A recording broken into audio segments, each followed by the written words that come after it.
শ্রোতা বন্ধুরা, debate with Rana চ্যানেলের পক্ষ থেকে আপনাদের সকলকে আন্তরিক শুভেচ্ছা। যে যেখানে আসেন না কেন বন্ধুরা, আপনাদেরকে আমার এই চ্যানেলটি সাবস্ক্রাইব করার জন্য বিশেষভাবে অনুরোধ করব।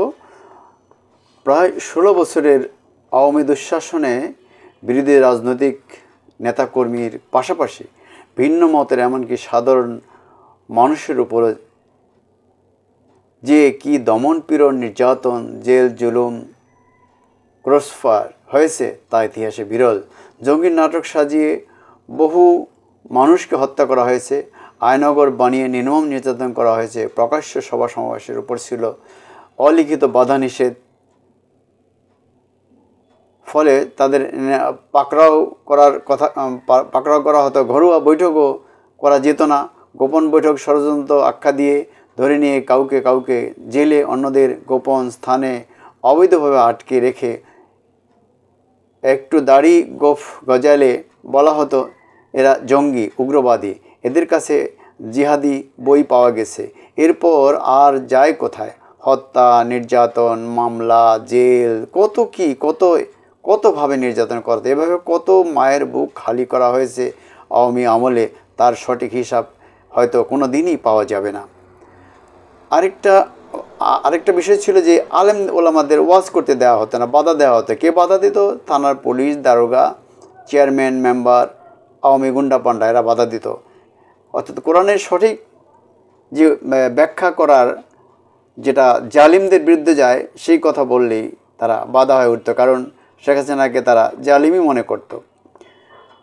পুলিশ, আইন, বিচার, প্রশাসন ব্যবস্থা সকল কিছুতে দলীয় আত্মীয়করণের এক অভাবনীয় নজির স্থাপন হয়েছিল এই সময়টায়। 5 আগস্ট শেখ হাসিনার পলায়নের পর এখন পরিস্থিতি সম্পূর্ণ ভিন্ন। সব ক্ষেত্রে সংস্কার চলছে। পুলিশ এখনও অনেকটাই নিষ্ক্রিয়। সেনাবাহিনী মাঠে কাজ করে যাচ্ছে ম্যাজিস্ট্রেসি পাওয়ার নিয়ে। যৌথ বাহিনীর অভিযান চলছে, অস্ত্র উদ্ধার হচ্ছে, দুষ্কৃতকারীরা গ্রেপ্তার হচ্ছে, কিন্তু পরিস্থিতি স্বাভাবিক হচ্ছে না। এর অন্যতম প্রধান কারণ পুলিশের নিষ্ক্রিয়তা। পুলিশকে সক্রিয় করা যাচ্ছে না। দ্বিতীয় গুরুত্বপূর্ণ কারণ হলো আওয়ামী স্বৈরশাসনের অবসান হলেও তাদের সুবিধাভোগী দোসররা সর্বত্রই বিরাজমান, সক্রিয়। ঢাকাসহ পুরো দেশটাই এখন আওয়ামী স্বৈরাচারের দোসরদের ঘাঁটিতে পরিণত আছে। কোথায় নেই তাদের ঘাঁটি? ছোটোখাটো ঘাঁটি সব জায়গায় তারা সভা সমাবেশ করছে, ষড়যন্ত্র করছে। উদাহরণ হিসেবে বলা যায়, অনেক চেষ্টার পর যখন 999-এ ফোন করা যায় বা কেউ তারা সহজে ধরতে চায় না, যদি কেউ বা ধরে ফেলে তবে কোনো ব্যবস্থা নেওয়া হয় না।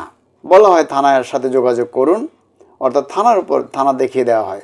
থানার অবস্থা খুবই খারাপ, তারা কোনো একটা দায়িত্বই নিতে চায় না, একটা জিডি বন্ধ নিতে চায় না। বহু আওয়ামী পান্ডা যারা এখনও বহু অর্থবিত্তের মালিক, তারা খোদ ঢাকা শহরে বিভিন্ন বাসাবাড়িতে থাকে আরামে আয়েসে। অনেকে বিএনপির লোকও তাদেরকে, অনেক বিএনপির লোক তার আশ্রয় প্রশ্রয় দেয় নানা সুবিধার বিনিময়ে। অনেকে এসেছে মফস্বল থেকে পালিয়ে, এখানে তারা গোপনে সভা করে, ষড়যন্ত্র করে, নাশকতার পরিকল্পনা করে, কিন্তু অভিযোগ করেও থানা থেকে বা অন্য কোথাও থেকে কোনো প্রকার ব্যবস্থা গ্রহণের নজির নেই। থানা পুলিশ এসব আমলে নিতে চায় না, বরং থানার কোনো দারোগা, ওসি এরা মাঝে মাঝে একদম গুন্ডা পান্ডাদের সাথে বসে মদ্যপান করে আড্ডা দেয়। নারী লোভী এসব লোকেরা, এরা কখনো কখনো দেখা যায় যে এইসব বর্ণচোরারা, আওয়ামী গুন্ডারা, তারা দাড়ি রাখে, টুপি মাথায় দেয়, পাঞ্জাবি পরে ওয়াজ নসিহত করে বেড়ায়, নিজেদের মধ্যে আলেমুল সে যে কথাবার্তা বলে কোরআন হাদিসের, কার্যত এরা আওয়ামী গুন্ডা এবং তারা সন্ত্রাসী পরিকল্পনা করে। এটা পুলিশ বুঝতে চায় না, অন্য কেউ এটা আমলে নিতে চায় না। ব্যাপক অভিযোগ এগুলোর। এসব ক্ষেত্রে অবশ্যই বিষয়গুলো নজরে নিতে হবে এবং আমলে না নিলে এই সরকারের দিন খুব খারাপ যাবে এবং ভবিষ্যৎ খুবই বিপর্যয়ের অনিবার্য হয়ে উঠবে। খোদা হাফেজ। বাংলাদেশ জিন্দাবাদ।